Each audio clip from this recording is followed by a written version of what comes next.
आध्यात्मिक गुरु और art of living के संस्थापक श्री श्री रविशंकर जी प्रयागराज महाकुंभ में हैं, हमारे साथ हैं, उनसे बात करते हैं। 40 से 45 करोड़ लोगों का समागम हो रहा है यहाँ पर। आप 2 दिन से प्रयागराज में हैं, कौन सा बड़ा संदेश यहाँ से देने जा रहे हैं जिसका असर पूरी दुनिया में जाए, पूरे भारतवर्ष में जाए, सभी सनातनियों पर जाए?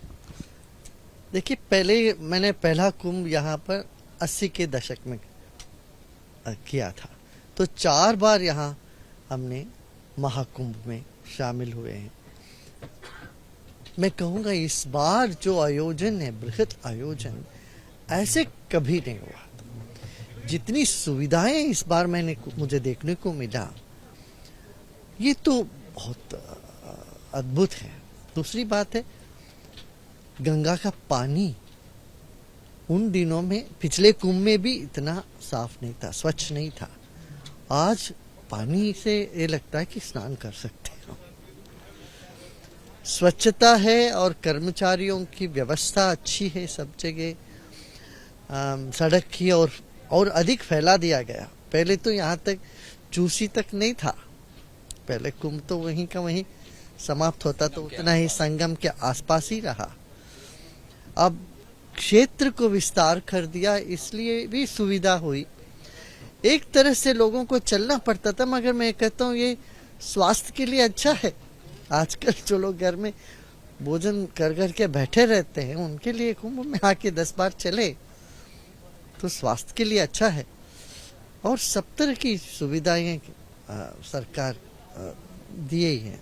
व्यवस्थाओं से पूरी तरह संतुष्ट हैं। सरकार भी दावा कर रही है कि आयोजन बहुत दिव्य और भव्य है, लेकिन 4 दिनों पहले एक बहुत दुखद घटना यहाँ पर। हाँ, ये दुखद घटना हुई है।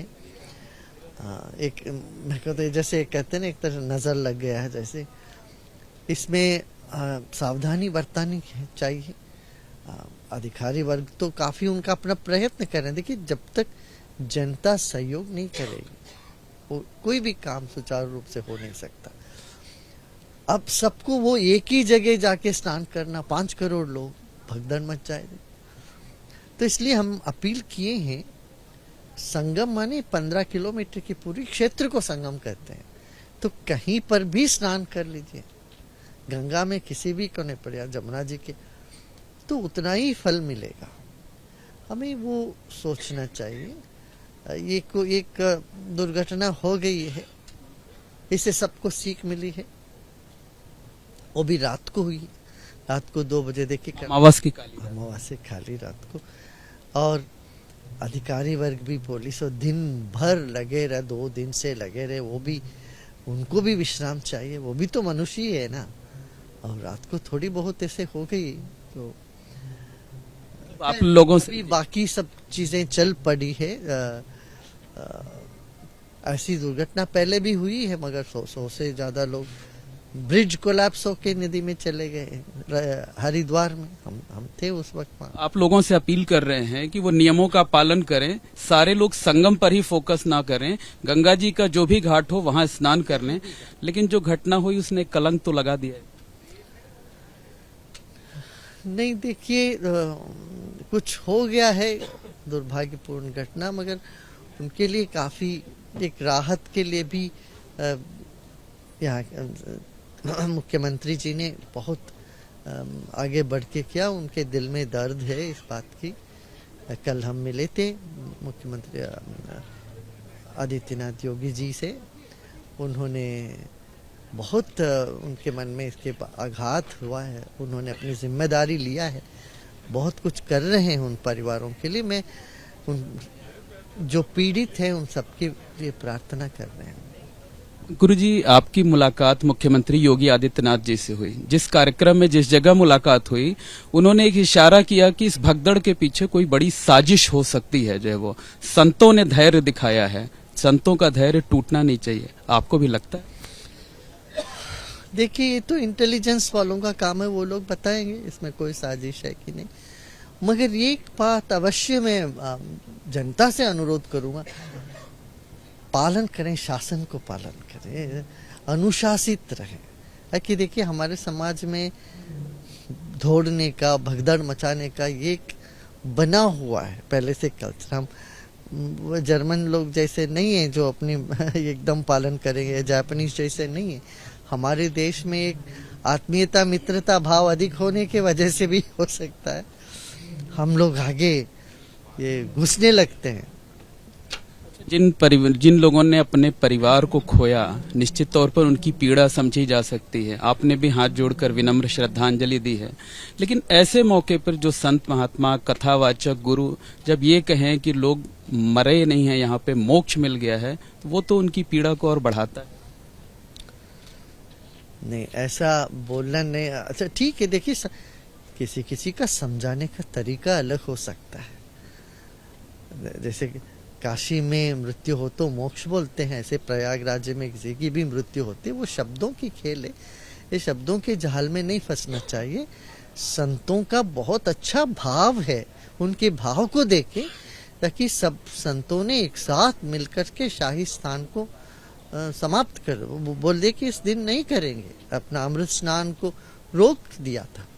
ये तो बड़ी बात है। एक परंपरा की पद्धति को उन्होंने कहा हम लोग नहीं जाएंगे आज। फिर शाम को जाके जब स्थिति शांत हुई तब जाके संतों ने स्नान किया। संतों के दिल में इसके बारे में दर्द है, तो कोई ऐसे उनको गलत समझे तो वो मैं कहूँगा वो अपना समझ को ठीक करिए।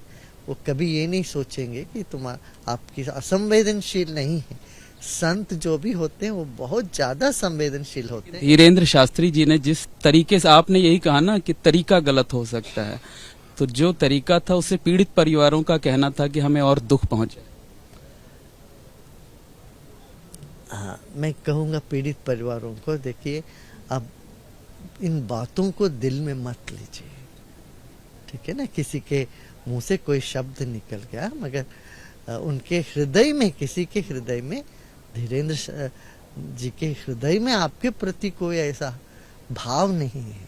ताकि वो अभी युवा है, बहुत अच्छा वो कथा वाचन कर रहे हैं, समाज का अच्छा एक उद्धार कर रहे हैं, लोगों को एक हौसला दे रहे हैं, तो उनके दिल में ऐसी भाव तो नहीं है, ऐसे मैं समझता हूँ। जो भी बोले हों, मगर आप किसी की बातों को ऐसा लेकर के दुख की मत होना। शब्दों को ना लिया जाए, भावनाओं को देखा जाए। हाँ, शब्दों के परे भावना है वो देख लीजिए। एक प्रश्न और है कि तमाम संत महात्मा यहाँ पर जुटे हुए हैं, सनातन बोर्ड की मांग लगातार की जा रही है, भारत को हिंदू राष्ट्र घोषित किए जाने की मांग की जा रही है। आप इन दोनों मुद्दों पर क्या सोचते?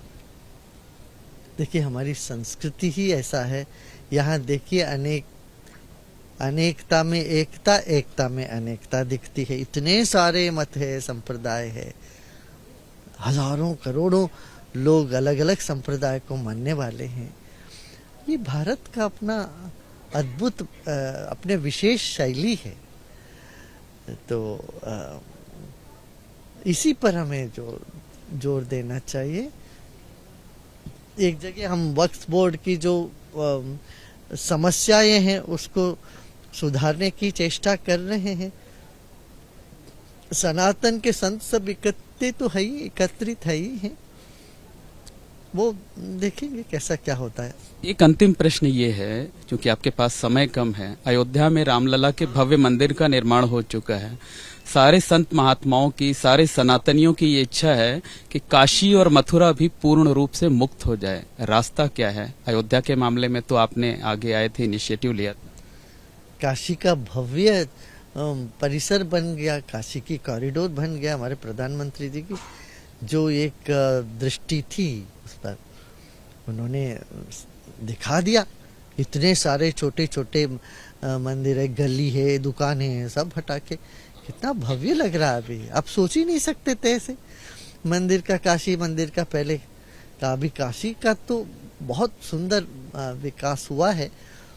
मथुरा का भी देखिए, बातचीत के जरिए देखिए ये सब मामला सुलझना चाहिए। मैं पहले से मेरा यही कहना है कि देखिए हमारे देश में दो समुदाय के बीच में दरार नहीं होनी चाहिए, ताकि यहाँ रह रहे हैं तो सब वो आपस में लेन देन होना चाहिए, एक सद्भाव होनी चाहिए। श्री जी क्या फिर से पहल करेंगे? देश के हित के लिए, धर्म के हित के लिए हमेशा पहल करता रहूंगा। बहुत बहुत धन्यवाद श्री श्री रविशंकर जी, जिन्होंने तमाम मुद्दों पर बातचीत की। उन्होंने साफ तौर पर कहा कि कुंभ में व्यवस्थाएं बहुत अच्छी हैं और जो लोग इस भगदड़ में मारे गए उनके प्रति, उनके परिवार के प्रति उन्होंने अपनी संवेदना जताई है और साथ ही साथ लोगों से ये अपील भी की है कि वो बसंत पंचमी या आगे के स्नान पर्वों पर आएं तो नियमों का पालन जरूर करें। कैमरामैन राजेश कुमार के साथ Mohammad Moin, ABP news, Mahakumbh Nagar, Prayagraj. For exclusive and insightful videos, subscribe to our new channel ABP Live Premium.